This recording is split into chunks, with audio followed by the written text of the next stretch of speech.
Hello students, this is Ruchi Bhatnagar and I welcome the students of class 7th in the social science class. Today we are going to take chapter 2 of geography, that is Inside Our Earth. Inside our Earth. Okay? In the last chapter we have studied about domains of the earth. We have studied 4 domains: lithosphere, hydrosphere, atmosphere and biosphere. Okay? In these spheres you have studied the lithosphere, which is the uppermost layer of the earth. Now we are talking about this lithosphere, the earth's upper layer, the uppermost layer of the earth, or the domain of the earth on which we live, on which the life exists, is lithosphere. तो इस lithosphere के बारे में जब हम पढ़ते हैं तो हम we are talking about the upper part of it. Now the curiosity arises among the minds of children that what is inside the earth. Earth के अंदर क्या है? They are very curious to know that how what is the structure of the earth, what are the different things that are present inside the earth. So in this chapter we are going to study about that only, that is what is present inside the earth. Okay, so let's start. Every one of you must have seen onion. सब लोगों ने onion देखा होगा. Onion क्या होता है? Onion को when we peel onion we see many layers one inside the other. बहुत सारी layers होती हैं अनियन में, वन इनसाइड द अदर, एक के अंदर एक बहुत सारी लेयर्स होते हैं. जब आपने अपनी मम्मा को पील करते हुए देखा होगा तो यू मस्ट हैव सीन कि there are many layers one inside the other. The same thing is with the earth also. The structure of the earth is similar to onion in the sense of this concentric layers. Earth is also made up of concentric layers which are present one inside the other. Okay, so let's see what are these layers. Suppose this is the structure of earth. Structure of earth, this is the complete earth. The picture is also given in your book. You can see it from there also. जैसे cake होता है ना, अगर हम cake में के जब piece cut करते हैं तो हम अगर एक पीस बाहर निकाल लें तो you can see the different layers. अगर लेयर्स वाला केक है तो you can see the different layers of the cake in that one piece. So suppose हमने यहाँ से एक पीस बाहर निकाला है and you can see the many layers of the earth in this diagram. Okay, so what is this? The earth is mainly made up of 3 layers and these 3 layers are crust, mantle and core. ये 3 layers होती हैं अर्थ के अंदर. in the interior of the earth these 3 layers are present. ठीक है. the uppermost layer is called crust and the middle layer is called mantle and the inner one is called core, right? So first we'll begin with the crust layer. अब ये जो crust layer है, it is the uppermost layer. It is the layer which is present in the topmost part of the earth and it is the thinnest layer of the earth. Okay, इसकी जो thickness होती है, basically crust जो है वो 2 types में, हम 2 parts में उसको divide कर सकते हैं. एक है continental crust and the other one is oceanic crust. Continental crust मतलब that layer of the crust that is present above the continents. अर्थ पर क्या है? We have continents and we have oceans. 5 oceans हैं, 7 continents हैं, all of you know that. तो oceans के नीचे भी तो crust है ना. You can imagine this कि suppose this is the land और यहाँ पर water है. ठीक है, ये continent है और यहाँ पर water है. तो deep inside the ocean crust will appear. ठीक है, यहाँ पर तो ये continental crust हो गई. ये वाला जो part है this is continental crust and this part is oceanic crust. This layer is oceanic crust जो कि ocean के नीचे है. You are getting me? So crust is basically divided into 2 parts: continental crust and oceanic crust. Continental crust is present above the continents and oceanic crust is present inside deep inside the ocean. ठीक है, where the water ends, कहीं ना कहीं तो ज़मीन आएगी ना. So that part of the earth beneath the ocean is oceanic crust. So this is the thinnest layer. Thinnest क्यों कह रहे हैं इसको? Because its thickness is about 35 kilometers in the continental crust and 5 kilometers in the oceanic crust. Crust की जो thickness है वो ocean के नीचे 5 किलोमीटर्स होती है और कॉन्टिनेंट्स के नीचे 35 kilometres. Can you imagine this? 35 kilometres को हम थिनेस्ट कह रहे हैं. That means how deep is the interior of the अर्थ. ठीक है.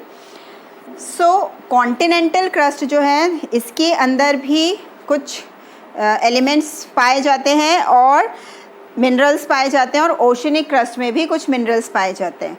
तो जो कॉन्टिनेंटल क्रस्ट है it is rich in the mineral constituent silica and aluminium. Continental crust में ये दोनों जो मिनरल्स हैं ये एबंडेंटली पाए जाते हैं, बहुत ज़्यादा पाए जाते हैं. What are these? Silica and aluminium. So therefore this layer is also called Cl. कैसे? सिलिका का Si एंड एल्यूमिनियम का Al. Together it forms Cl. So continental crust is also called Cl. ठीक है. And oceanic crust, the minerals which is found in abundance in oceanic crust are silica and magnesium. इसके अंदर silica और magnesium पाए जाते हैं and therefore this layer is also called what? Sima. Si for silica and Ma for magnesium.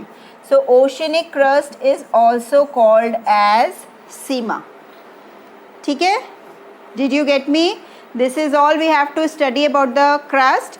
Crust is basically divided into two parts, continental crust and oceanic crust.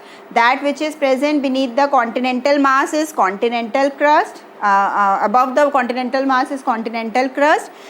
And the crust which is present beneath the ocean is oceanic crust. Oceanic crust is 5 kilometers deep and continental crust is 35 kilometers deep. Right? Continental crust is made up of two mineral constituents, silica and aluminium, and therefore it is also called Cl. Si word, Si जो है it is the symbol of silica and Al is the symbol of aluminium. तो silica का Si और aluminium का Al मिला के the new word formed is Cl. You can remember it by this Cl कि इसमें सिलिका और aluminium पाए जाते हैं. और ओशनिक क्रस्ट में जो दो मिनरल्स पाए जाते हैं वो कौन से हैं? Silica and magnesium. ठीक है. Symbol of magnesium is Mg but here we have taken the two initial letters Ma. जो दो पहले के लेटर्स हैं मैग्नीशियम के Ma वो लिए गए हैं. सिलिका के लिए तो Si एंड मैग्नीशियम के लिए Ma and together they form sima. So this is called sima. ठीक है. So this is about crust. I hope you have understood it. Now we come to the next layer, that is mantle. Mantle layer is the second layer of earth and just beneath the crust mantle is present. Mantle is present just beneath the earth's crust. Crust के just नीचे जो layer है earth की that is called mantle. And it is 2900 kilometers. इसकी जो depth है वो कितनी है? 2900 किलोमीटर्स. यानी 2900 किलोमीटर्स तक हम जाएंगे तब तक मेंटल लेयर चलती रहेगी. ठीक है. So you can understand it कि अर्थ कितना डीप है अर्थ के नीचे. That is why it is not possible to go to reach up to the center of the earth because as we move downwards, जैसे जैसे हम interior में जाते हैं the temperature as well as the pressure inside the earth increases. It is not possible for human beings, even it is not possible to send any type of camera and all inside the earth क्योंकि earth के नीचे जाना it's really impossible. क्योंकि अगर अर्थ के हमें centre तक जाना है तो we have to go about 6000 kilometres deep. 6000 kilometres deep तक जाना होगा. So that is not possible. ठीक है। और वैसे भी इतना जैसे जैसे नीचे जाते जाते हैं तो क्या होता है, अर्थ के अंदर गर्मी और प्रेशर बढ़ता जाता है, तो human beings can't survive that temperature and pressure, so that is why we can't go up to the centre of the earth. And you know that the deepest mine on earth is in South Africa and it is 4 kilometers deep. तो you can imagine कि जो 4 kilometre की mine है, it is the deepest mine, मतलब 4 kilometre के आगे अभी तक इंसान नहीं गए हैं, तो वो जो माइन है it is 4 kilometers deep. And हमारा जो हमने क्रस्ट के बारे में पढ़ा, crust itself is 35 kilometres deep, जो कि सबसे पतली लेयर है, जो खुद ही 35 किलोमीटर्स की है. उसके आगे मेंटल 2900 किलोमीटर्स डीप है. So this is about mantle layer. ठीक है. Now we come to the third layer, that is core. Third layer कौन सी है अर्थ की? Core. And its radius of core is around 3500 kilometres. जो core का radius है वो कितना है? 3500 किलोमीटर्स. दैट मीन्स डायमीटर कितना होगा? About 7000 kilometre. जो जैसे मैंने आपको ये बताया था कि अर्थ के अगर आपको सेंटर तक जाना होगा तो हमें कितना डीप जाना होगा? Around 6000 kilometres. ठीक है. Because the radius of the core layer is 3500 kilometre. अब जो कोर लेयर है it is divided into inner core, outer core. ये सब बहुत डीप में जाके हमें स्टडी नहीं करना है. That you will study in your higher classes about the detailed structure of earth. You have to study only the 3 layers, crust, mantle and core. Crust, mantle and core. And we have studied the radius of the core part. और इसमें क्या है? This layer is also called nife. जैसे हमने सियाल और सीमा पढ़ा, ये layer जो है कोर, इसको नाइफ भी कहते हैं. Why? Because the minerals which are found in abundance here are nickel and iron. Nickel और आयरन यहाँ पर अबंडेंटली पाए जाते हैं. ठीक है. तो निकल के लिए what symbol is taken? Ni. Ni is the symbol of निकल. और आयरन का जो सिंबल है, केमिकल नेम है आयरन का, वो फेरस है. इसलिए आयरन को Fe सिंबल से डिनोट किया जाता है. तो together they form NiFe, that is nife. Okay. The core layer is also called nife. Is it clear to you? Why nife? Because nickel is the symbol of nickel is Ni and the symbol of iron is Fe. Together they form knife. Right? So this is about the structure of the earth. I hope you have understood it. These are the 3 layers: crust, mantle, core. Crust is divided into 2, continental crust and oceanic crust. Then we have mantle layer, which is 2900 kilometer deep, and we have core layer whose radius is 3500 kilometer deep, and it is the part where everything exists in the molten state. Molten state मतलब पिघली हुई अवस्था में जो भी चीज़ें अर्थ के inside हैं, जो कोर में हैं, वो किस रूप में हैं? They are in the state of molten magma. All the minerals, all the rocks, everything that is present inside the earth is in the form of molten magma. क्योंकि यहाँ का जो टेम्परेचर है और प्रेशर है वो इतना हाई है कि वहाँ पर कोई भी चीज़ सॉलिड रूप में नहीं रह सकती. वो सब चीज़ें पिघल जाती है, मोल्टन फॉर्म में आ जाती है, और उसे कहते हैं magma. What is it called? Magma. And when it comes out on the earth surface, it is called lava. ठीक है. आप लोगों ने सुना होगा कि वॉल्केनो जब बर्स्ट होता है, वॉल्केनो फटता है, तो क्या बाहर आता है? लावा बाहर आता है. तो लावा क्या है? It is actually the molten magma. When it is present inside the earth, it is called magma, and when it comes out of the earth, it is called lava. Both are chemically same. Chemical components are the same. जब वो अर्थ के अंदर होता है तब उसे magma word का से डिनोट किया जाता है, और जब वो अर्थ से बाहर आ जाता है वॉल्केनो से, जब वॉल्केनो फटता है तब वो जब बाहर आता है मैग्मा, तो उसे लावा कहते हैं. Right? So this is about core. This is 3500 kilometers deep, and it is also called knife because nickel and iron are present in abundance in the core layer. ठीक है. Now we come to the next topic of this chapter, that is rocks and minerals. First we'll study about the rocks and then we will study about the minerals.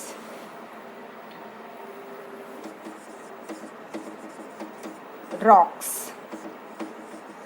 हमने lithosphere की बात कर ली, हमने crust की बात कर ली. तो क्या चीज़ें हैं ये? This is the outer most layer of the अर्थ. और इसमें जो चीज़ें हम मतलब अर्थ में जो क्रस्ट है वो किस रूप में प्रेजेंट है? दे आर फाउंड, और वी कैन से कि जो नेचुरल मासेस हैं, जो नेचुरल मैटर है वो किस फॉर्म में है? They are present in the form of rocks. ठीक है, अर्थ का जो क्रस्ट है वो किस चीज़ का बना हुआ है? वो रॉक्स का बना हुआ है. और रॉक्स किस चीज़ से बनी हुई है? They are made up of minerals. आ रहा है समझ में? जो मिनरल मासेस हैं, जो मैटर, जो मिनरल का जो मिनरल है पूरा अर्थ के ऊपर, it is present in the form of rocks over the earth crust. ठीक है. Definition you can C in your book. Any natural mass of mineral matter that makes up the earth crust is called rock. ठीक है. Any mass, any natural mass of mineral matter, this is the definition of rock. Any natural mass of mineral matter that makes up the earth's crust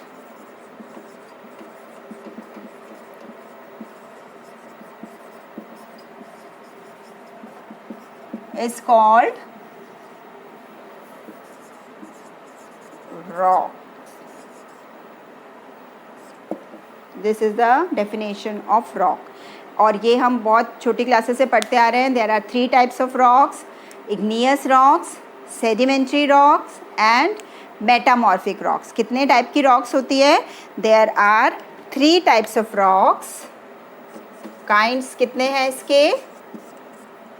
igneous rocks,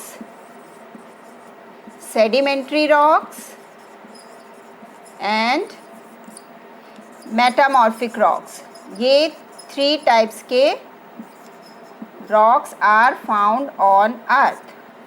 अब हम इनको एक एक करके पढ़ लेते हैं. क्या है ये? First we are taking igneous rocks. Igneous word is taken from a Latin word ignis. Ignis word से लिया गया है. This is a Latin word which means fire. ठीक है. So these rocks are formed from molten magma and therefore they are called as igneous rocks. ठीक है. जब molten magma solidify होता है तब ये rocks का formation होता है. Igneous rocks are formed from molten magma. When molten magma solidifies मतलब वो solid होके जम जाता है. molten मतलब पिघला हुआ. जब पिघला हुआ magma solidify होकर जम जाता है तो क्या बनता है? वो igneous rocks बनता है. ठीक है. These rocks are also called primary rocks. इनको प्राइमरी रॉक्स भी कहा जाता है. प्राइमरी का मतलब क्या होता है? That comes first. The meaning of primary is that comes first. तो ये रॉक्स जो है वो अर्थ पर सबसे पहले बने थे. ठीक है. जब अर्थ इवॉल्व हुई थी, अर्थ का फॉर्मेशन हुआ था, तो सबसे पहले जो रॉक्स बने थे वो कौन से रॉक्स थे? Igneous rocks. Therefore they are also called primary rocks. और इग्नियस वर्ड लिया गया है इग्निस वर्ड से, वो जो कि एक लैटिन वर्ड है. और इग्निस का मतलब होता है फायर. फायर क्यों? क्योंकि ये रॉक्स किससे बने हैं? मोल्टन मैग्मा से. ठीक है. That is why they are called igneous rocks. अब इग्नियस रॉक्स जो हैं वो 2 टाइप्स के होते हैं. Extrusive igneous rocks and intrusive igneous rocks. Extrusive igneous rocks and intrusive igneous rocks. क्या डिफरेंस है दोनों में? एक्स वर्ड आ रहा है एक्सट्रूसिव में, दैट मीन्स एक्सटर्नल. एक्सटर्नल मतलब बाहर.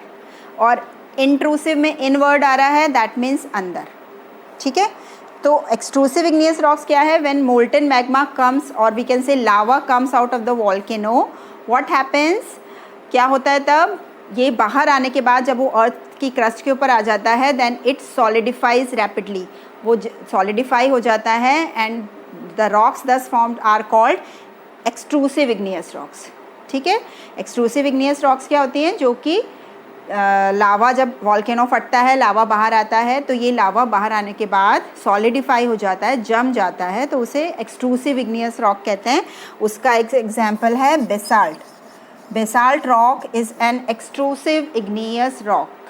ठीक है, इसके अपोजिट इंट्रूसिव इग्नियस रॉक क्या है? इंट्रूसिव इग्नियस रॉक में जो मोल्टन मैग्मा है, इट सॉलिडिफाई इनसाइड द अर्थ। ठीक है, इनसाइड द अर्थ वो सॉलिडिफाई हो जाता है, तो क्या होता है? इंट्रूसिव इग्नियस रॉक्स बनते हैं। Extrusive igneous rock rapidly form होता है, तो इसलिए इसकी जो स्ट्रक्चर होता है वो कैसा होता है? Fine grand. इसके जो ग्रेन्स होते हैं वो बहुत फाइन होते हैं।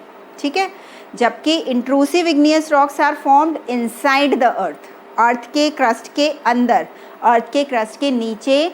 जब मोल्टन मैग्मा सॉलिडिफाई होता है ड्यू टू प्रेशर और due to some chemical changes, वो अंदर ही सॉलिडिफाई होता है, तो उसे इंट्रूसिव इग्नियस रॉक कहते हैं। और ये इंट्रूसिव इग्नियस रॉक्स जो है वो बहुत टाइम लेते हैं बनने के लिए, मतलब क्योंकि वो अंदर ही सॉलिडिफाई हो रहे हैं, तो दे सॉलिडिफाई वेरी स्लोली। और इसीलिए जो इनके जो ग्रेन्स होते हैं वो कैसे होते हैं? Large grains are formed when they solidify. और इसका एक एग्जाम्पल है ग्रेनाइट। ग्रेनाइट जो कि कंस्ट्रक्शन में यूज़ किया जाता है, वो ग्रेनाइट कैसा रॉक है? Intrusive igneous rock. ठीक है, intrusive igneous rocks which are formed inside the earth crust because of the solidification of molten magma.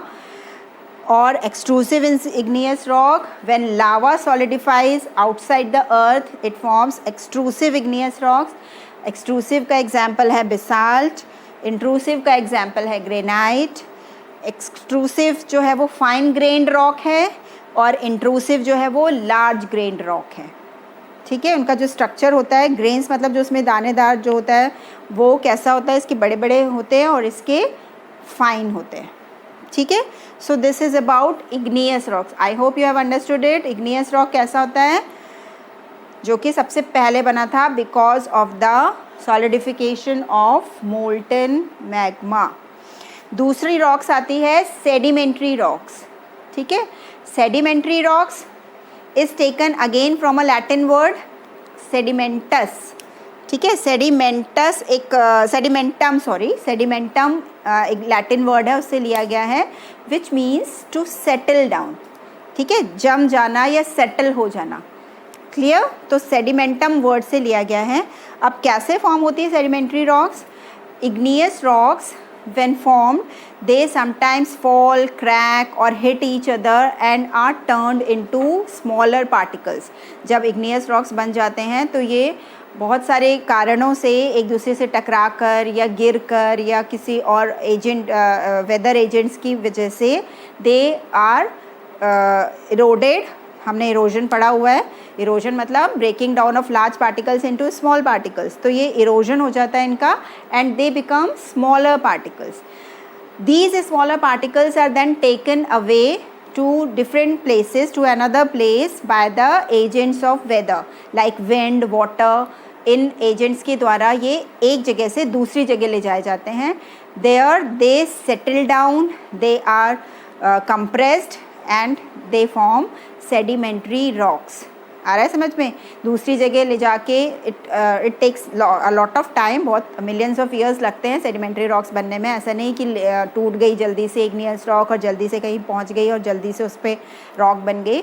It takes many years, it takes a long time to form sedimentary rocks, क्योंकि igneous rocks का break down होगा। Break down होने के बाद उसको wind और water के force की वजह से वो एक जगह से दूसरी जगह मूव कर जाएंगे, and then they start depositing layers one above the other. इसलिए सेडिमेंट्री रॉक्स हमेशा लेयर्ड स्ट्रक्चर होता है।